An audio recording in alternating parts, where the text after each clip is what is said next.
जय जिनेन्द्र। पूर्णार्घ्य जैन ग्रंथवाचन अर्घ्य 7 भाग 32। श्रावक धर्म। मोक्ष मार्गामध्ये श्रावकाचे स्थान फार महत्त्वाचे आहे। ज्याप्रमाणे इमारत उभारण्यासाठी त्याचा पाया भरभक्कम मजबूत असावा लागतो, इमारतीचे सर्व श्रेय त्याच्या पायावर अवलंबून असते, अथवा वृक्षाची उभारणी त्याच्या बीजावर अवलंबून असते, त्याप्रमाणे मोक्ष मार्गाचा प्रारंभ, मूळ पाया, मूळ बीज श्रावक धर्म आहे।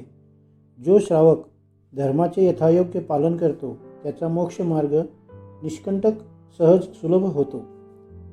नित्य निगोद राशीतून संसार राशीत येणे दुर्लभ आहे, त्यात रसपर्याय प्राप्त होणे दुर्लभ आहे, त्यात सद्नी पंचेंद्रिय अवस्था प्राप्त होणे दुर्लभ आहे, त्यात मनुष्यगती मिळणे दुर्लभ आहे, मनुष्यगतीत उत्पन्न होऊन जैन कुल प्राप्त होणे दुर्लभ आहे, जैन कुल प्राप्त होऊन यथार्थ तत्वदर्शन, सम्यक दर्शन प्राप्त होणे दुर्लभ आहे, त्यातही सम्यक ज्ञानपूर्वक धर्माचरण पाळणे अत्यंत दुर्लभ आहे। दुसऱ्यास सांगे ब्रह्मज्ञान, आपण कोरडे पाषाण, असे पुराण पोथी वाचणारे पंडित जगात पुष्कळ आहेत, कळते पण वळत नाही। या उक्तीप्रमाणे तत्वज्ञान अंगी आणणारे भाग्यवान पुरुष फार थोडे असतात। सर्वप्रथम तत्वाचे यथार्थ ज्ञान हे आदरणीय आहे। जशी दृष्टी तशी सृष्टी। दृष्टीच समीचीन नसेल तर आचरण देखील निरर्थक ठरते। तत्वज्ञान रहित शेकडो जन्मोजन्मी तप तपले तरी ते सर्व व्यर्थ आहे। ज्ञानपूर्वक 3 गुप्तीचे पालन करून यथायोग्य आचरण करणाऱ्या संयमी साधू संतांचे पूर्वी अनेक जन्मामध्ये संचित केलेले सर्व पाप क्षणार्धात नष्ट होते। असा ज्ञानपूर्वक तपाचा, आचारधर्माचा महिमा आहे। ज्ञानाचे फळ, ज्ञानाची खरी सार्थकता आचारधर्मात आहे। अध्यात्मशास्त्रामध्ये ज्याप्रमाणे ज्ञानरहित क्रियाकांडाला निरर्थक म्हटले आहे, त्याचप्रमाणे आचारधर्महीन ज्ञानाला केवळ ज्ञानाच्या पोपटपंचीला देखील निरर्थक म्हटले आहे। दशनम मूलो धम्मो। यद्यपि धर्माचे मूळ, बीज, सम्यक दर्शन, यथार्थ तत्वज्ञान हे आहे, तथापि चारित्तम खलु धम्मो, हे तत्वज्ञान आचारसहित असेल तरच त्याला धर्म म्हटले आहे। धर्माचा प्रारंभ चारित्र्याशिवाय, आचारधर्माशिवाय होत नाही। आत्मा एक, आत्म्याचा धर्मही एकच आहे, म्हणून मोक्ष मार्गही वास्तविक एकच आहे। आत्म्याचा स्वभाव शुद्ध ज्ञानदर्शन स्वभाव, ज्ञाता द्रष्टा स्वभाव आहे। रागद्वेष करणे हा जीवाचा धर्म नाही। वितराग शुद्ध उपयोग हा एकच मोक्ष मार्ग आहे। त्याचे अवलंबन घेऊनच हा जीव आपल्या ज्ञानदर्शन स्वभावात अविचल स्थिर होतो। आत्म्याचे आत्मस्वभावात अविचल स्थिर होणे यालाच मोक्ष म्हणतात।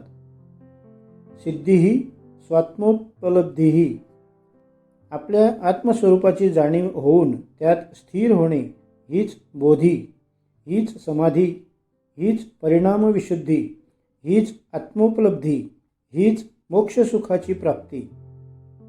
बोधीही, समाधीही, परिणामशुद्धीही, स्वात्मोपलब्धीही, शिवसौख्यसिद्धीही हाच क्रमाने मोक्षप्राप्तीचा सरळ सुलभ राजमार्ग आहे।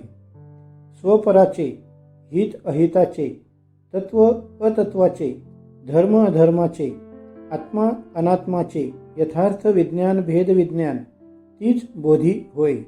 यालाच सम्यक दर्शन म्हणतात। आत्म अनात्म तत्वाचे यथार्थ भेद विज्ञान हाच मोक्षाचा सुलभ उपाय आहे। आजपर्यंत जे कोणी जीव सिद्ध झाले ते सर्व या भेद विज्ञानानेच सिद्ध झाले, व आजपर्यंत जे कोणी संसारात बद्ध आहेत ते सर्व या भेद विज्ञानाच्या अभावानेच बद्ध आहेत। भेदविज्ञानपूर्वक, यथार्थ तत्वज्ञानपूर्वक आपल्या शुद्ध ज्ञानदर्शन स्वभावात वितराग शुद्ध उपयोगात स्थिर होणे हा एकच मोक्षाचा खरा उपाय आहे। नान्यथा साध्य सिद्धीही, याशिवाय दुसरा कोणताही साध्यसिद्धीचा मोक्षप्राप्तीचा मार्ग नाही. परंतु जोपर्यंत या शुद्ध उपयोगात स्थिर राहण्याचे सामर्थ्य प्राप्त होत नाही तोपर्यंत दगडापेक्षा वीट मऊ या उक्तीप्रमाणे तीर्थप्रवृत्तीनिमित्त मंदकषायरूप विशुद्धी परिणामाला शुभरागरूप शुभयोगाला देखील उपचाराने व्यवहार धर्म म्हणून त्याला देखील परंपरा मोक्ष मार्ग म्हटले आहे. यद्यपि शुभरागरूप शुभयोग हा पुण्यबंधालाच कारण आहे, बंध मार्गच आहे, बंध तत्वच आहे, तो मोक्ष मार्ग नाही. संवर निर्जरा मोक्ष तत्व नाही.